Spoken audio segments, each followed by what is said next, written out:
Hello friends, this is Priya and I welcome you on my YouTube channel Prep English. This video is a part of lesson plan series and it is 11th video and this lesson plan is a poetry lesson plan and topic is Thank You God जो class 7 से लिया हुआ है।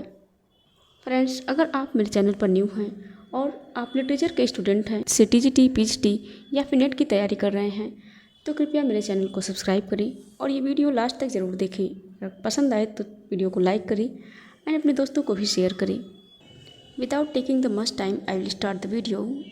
किसी भी lesson plan को बनाने में जो पहला पोर्शन होता है वो जनरल एम्स और स्पेसिफिक एम का होता है। तो इस वीडियो में हम इसको डिटेल से डिस्क्राइब नहीं करेंगे बिकॉज मैंने अपने पहले के वीडियोज़ में इसके बारे में बता रखा है। और अगर आपने उन वीडियोज़ को नहीं देखा है तो प्लीज़ प्लेलिस्ट में जा कर के मेरे पहले के जो वीडियोज़ हैं उनको देखें। और अगर यहाँ से नोट डाउन करना है तो वीडियो को पॉज करके स्क्रीनशॉट लेकर के नोट डाउन कर सकते हैं। तो ये है जनरल एम्स। नेक्स्ट है स्पेसिफिक एम। स्पेसिफिक एम में knowledge, understanding, application, skill, interest and attitude यहाँ तक आते हैं। तो ये है मटेरियल ऐड। मटेरियल ऐड क्या होता है? जो भी इक्विपमेंट हम किसी भी लेसन प्लान को पढ़ाने में यूज करते हैं उसको मटेरियल ऐड में नोट डाउन करते हैं, जैसे chalk, duster, pointer and roller board. ये सब क्या है? ये मटेरियल ऐड है। देन आता है प्रीवियस नॉलेज। प्रीवियस नॉलेज में क्या लिखेंगे? जो भी टॉपिक आप पढ़ाने जाते हैं उससे रिलेटेड कुछ ना कुछ प्रीवियस नॉलेज स्टूडेंट्स में होते हैं। तो आप यहाँ पर लिखेंगे the student have read many poems and able to understand the simple English. इस बच्चों को इंग्लिश समझने की कैपेसिटी है और उन्होंने बहुत सारी पोएम्स को पढ़ रखा है। तो ये जो आप पोएम पढ़ाने जा रहे हैं उससे कनेक्ट करके उनको पढ़ा सकते हैं। तो इस तरीके से जो कॉमन वाला पोर्शन था वो कंप्लीट हुआ। अब नेक्स्ट जो स्टार्ट होता है मेन पॉइंट, उसमें आता है सबसे पहले teaching point, people teacher activity, student activity, teaching objective, teaching method, material add and black board summary.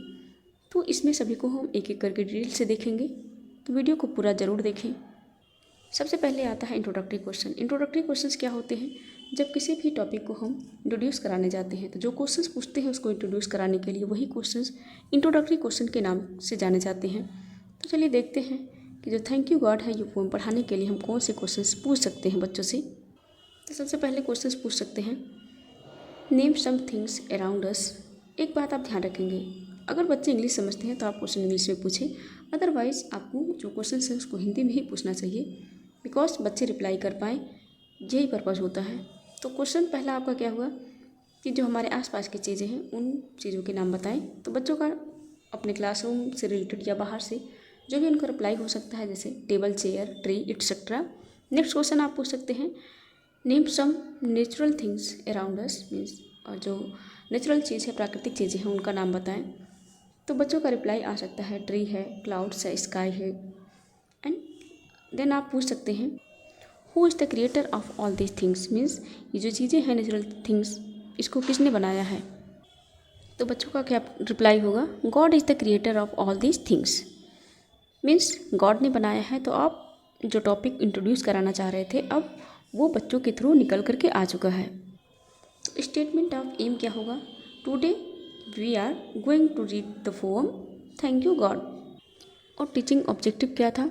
To check the previous knowledge of the students, means जो टीचिंग ऑब्जेक्ट था कि बच्चों के प्रीवियस नॉलेज को चेक करना ताकि आप topic को इंट्रोड्यूस करा पाएँ। आपने कौन सा मेथड यूज़ किया है? क्वेश्चन आंसर मेथड, बिकॉज आपने क्वेश्चंस पूछे हैं और बच्चों ने रिप्लाई किया है। देन आता है model recitation by people teacher. तो ये जो स्पेस है जहाँ पर आपको पोएम की स्टैंजा चस्पा करने होते हैं ताकि वहाँ आप दिखा पाएँ जो लाइन्स है पोएम की, और उसको जो आप एक बार रीडिंग करेंगे उसी को बोला जाता है मॉडल रीडिंग। और उस टाइम स्टूडेंट्स एक्टिविटी क्या होगी? जब आप पोएम को पढ़ रहे होंगे तो बच्चे ध्यान से उसको सुनेंगे, means the student will listen carefully. और टीचिंग ऑब्जेक्टिव क्या है? To enable the student to develop their understanding and learning power, means बच्चों की कैपेसिटी को बिल्डअप करना ताकि वो पोएम्स को सुने और उसको समझ पाएँ। देन है मॉडल प्रेजेंटेशन। मॉडल प्रेजेंटेशन क्या है? आपको जो रोलर बोर्ड मिलता है उसी पर जो पोएम को दिखाएंगे उसी को बोलते हैं मॉडल प्रेजेंटेशन। नेक्स्ट देखेंगे टीचिंग पॉइंट क्या होगा? Imitation reading by students, means अब आपने तो एक बार पढ़ दिया, अब बच्चे उसको पढ़ेंगे, ये हो जाएगा। Then pronunciation drill number 1। Pronunciation drill number 1 में क्या आता है? कुछ वर्ड्स ऐसे भी होते हैं पोम में जो थोड़े डिफ़िकल्ट होते हैं, तो आप उनका प्रोनाउंसिएशन बच्चों को सिखाएंगे। और ये आपको पहले से ही नोट डाउन करना होगा, जो रोलर बोर्ड के पिछले वाले पोर्शन पर लिख करके ले जाना होगा, या फिर आप वहाँ पे ब्लैक बोर्ड पर भी लिख करके दिखा सकते हैं। जैसे थिंग्स है, अराउंड है, स्मॉल है, क्रिएचर्स है, अर्थ है। ध्यान रखेंगे प्रोनाउंसिएशन ड्रिल नंबर 1 में एक्सप्लेनेशन नहीं दिया जाता है, यहाँ पर बस प्रोनाउंसिएशन सिखाया जाता है जो वर्ड्स हैं उनके। और यहाँ पर ये जो चार्ट पेपर है, इसमें ये वर्ड्स जो लिखे हुए हैं इसको इस पर लिखना होगा। देन आता है एक्सप्लेनेशन नंबर 1। अब आपने प्रोनाउंसिएशन उनको बता दिया है, तो अब वो हमको लाइन बाय लाइन एक्सप्लेन करेंगे। तो ये हो जाएगा एक्सप्लेनेशन नंबर 1। और स्टूडेंट एक्टिविटी में क्या हो जाएगा, the student will develop their grasping power, means बच्चों के अंदर समझने की कैपेसिटी बिल्डअप करना। मैंने यहाँ पोएम का जो लाइन का एक्सप्लेनेशन लाइन बाय लाइन लिख दिया है, आप यहाँ से देख सकते हैं या फिर अपने अकॉर्डिंग आप नोट डाउन कर सकते हैं। और आपने कौन सा मेथड यूज़ किया है, एक्सप्लेनेशन कम लेक्चर मेथड, मीन्स आपने लेक्चर दिया और एक्सप्लेन किया है पोएम को।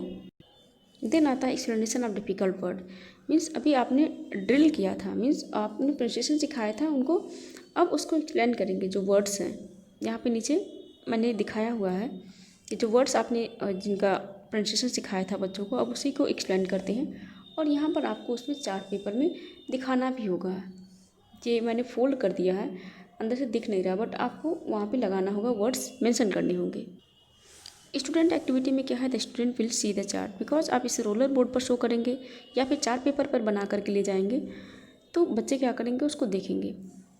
और जो टीचिंग ऑब्जेक्टिव है, to enrich their vocabulary by introducing these words, means बच्चों की जो वोकैब कैपेसिटी है उनको और इनरिच करना। देन आता है कंप्रहेंसिव क्वेश्चन। अब आप कुछ क्वेश्चंस पूछेंगे, उस जो पैरा आपने पढ़ाया है उसी से रिलेटेड कुछ क्वेश्चंस पूछेंगे। जैसे पूछ सकते हैं, for which things we are thankful to God, means किन चीज़ों के लिए हम भगवान को थैंकफुल हैं, मीन्स कृतज्ञ हैं। तो बच्चों का रिप्लाई क्या होगा, for all things that God had created, means सभी वस्तुओं के लिए हम भगवान को लेकर के कृतज्ञ हैं। नेक्स्ट पूछ सकते हैं, हाउ आर दीज थिंग्स, वो चीज़ें कैसी हैं, तो छोटी हैं, बड़ी हैं, इस तरीके से बच्चों का रिप्लाई आ सकता है। Then to whom we are thankful, किसको लेकर के हम कृतज्ञ हैं, तो बच्चों का रिप्लाई, क्योंकि आप थैंक यू गॉड पोम पढ़ा रहे हैं तो बच्चों को पता है कि आप भगवान से रिलेटेड ही चीज़ें बता रहे हैं उनको, तो क्या बच्चों का रिप्लाई होगा, टू गॉड। इस तरीके से कंप्रहेंसिव क्वेश्चन पूछ करके आप ये इवेल्युएट कर सकते हैं कि आपने जो बच्चों को पढ़ाया है वो क्लियर हुआ है या फिर नहीं।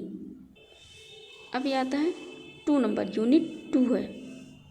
जो यूनिट 2 है, मीन्स आपने पहले अभी एक स्टैंजा का एक्सप्लेनेशन देखा था, अब उसको दूसरा स्टैंजा बताने के लिए भी सेम प्रोसेस हमको फॉलो करना होगा। पहले मॉडल प्रेजेंटेशन, अब दूसरा स्टैंजा आप बच्चों के सामने पढ़ेंगे। Then imitation reading by students, means आप पढ़ेंगे फिर बच्चों से पढ़वाएंगे।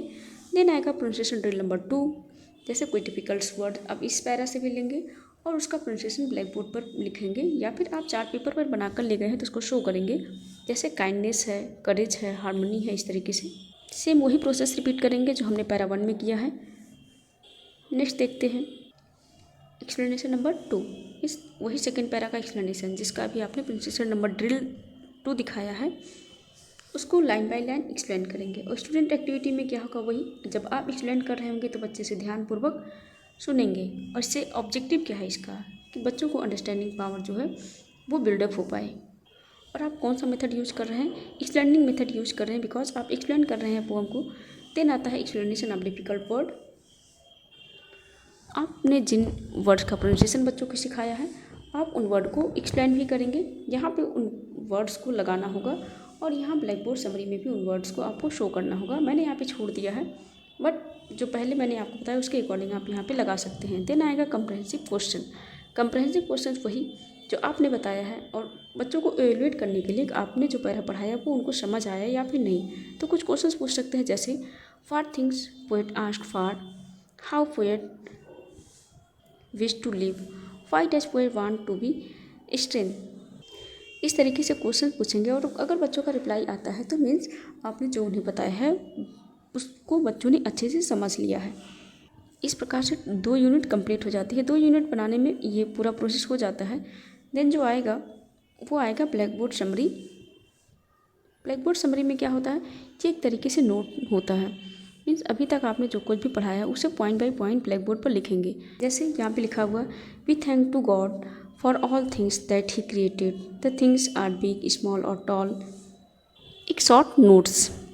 और बच्चे क्या करेंगे, ब्लैक बोर्ड समरी को अपने जो नोटबुक है उसमें नोट डाउन करेंगे। टीचिंग ऑब्जेक्टिव क्या होगा, टीचिंग ऑब्जेक्टिव में है to make their knowledge permanent. बच्चों के नॉलेज को परमानेंट बनाना मीन्स आप जो चीज़ें एक बार लिख लेते हैं वो चीज़ें हमेशा के लिए याद हो जाती है। इस तरीके से जब आप उनको शॉर्ट नोट्स लिखवाएंगे तो उनके माइंड में ये चीज़ें अच्छे से बैठ जाएंगी। और जो ब्लैक बोर्ड समरी है आपको इस तरीके से अपने लेसन प्लान में लगाना भी है। आप जो पॉइंट वहाँ पे लिखेंगे इस तरीके से पेज पर लगा करके यहाँ पे चश्मा कर देना है। नेक्स्ट देखते हैं, ये लास्ट है सुपरविजन वर्क। सुपरविजन वर्क क्या होता है, जब आपने ब्लैक बोर्ड समरी लिख दिया है तो ये आपका काम है कि एक बार रूम में राउंड करना कि जो आपने लिखवाया है बच्चे उसे नोट डाउन कर रहे हैं या नहीं कर रहे हैं। यही काम सुपरविजन वर्क होता है। और स्टूडेंट एक्टिविटी क्या है, the student will note down the black board summary on their notebook.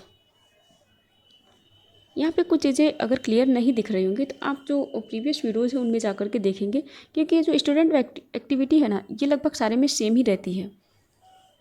Then आता है इवेल्युएशन क्वेश्चन। ये इवेल्युएटिव क्वेश्चन होगा, यहाँ पे आप सही कर लीजिएगा, इवेल्युएटिव है। इवेल्युएटिव क्वेश्चन में आपने पूरा पोएम पढ़ा दिया है तो पूरे पोएम से कुछ क्वेश्चंस पूछेंगे, जैसे 5 word thank to God, what we are asking God to give us, who is the creator of all these things, why does the poet want strength। इस तरीके से क्वेश्चंस पूछ करके आप इवेल्युएट करेंगे बच्चों को। देन आता है होम असाइनमेंट, जो लास्ट हेडिंग है। Home assignment means homework. आप होम असाइनमेंट में बच्चों को कुछ लॉन्ग क्वेश्चन आंसर या फिर short fill in the blank true false कुछ भी दे सकते हैं जो आपको सही लगे, और आपको उस पर रोलर बोर्ड पे दिखाना होता है। यहाँ पर आपको लगाना होगा रोलर बोर्ड में बना करके इस तरीके से चस्पा कर देना है। इस तरीके से जो लेसन प्लान है वो कंप्लीट हो जाता है। और अगर ये वीडियो आपके लिए थोड़ी बहुत भी हेल्पफुल हो तो प्लीज़ वीडियो को लाइक करें एंड अपने दोस्तों को भी शेयर करें, चैनल को सब्सक्राइब करें। Thank you for watching this video.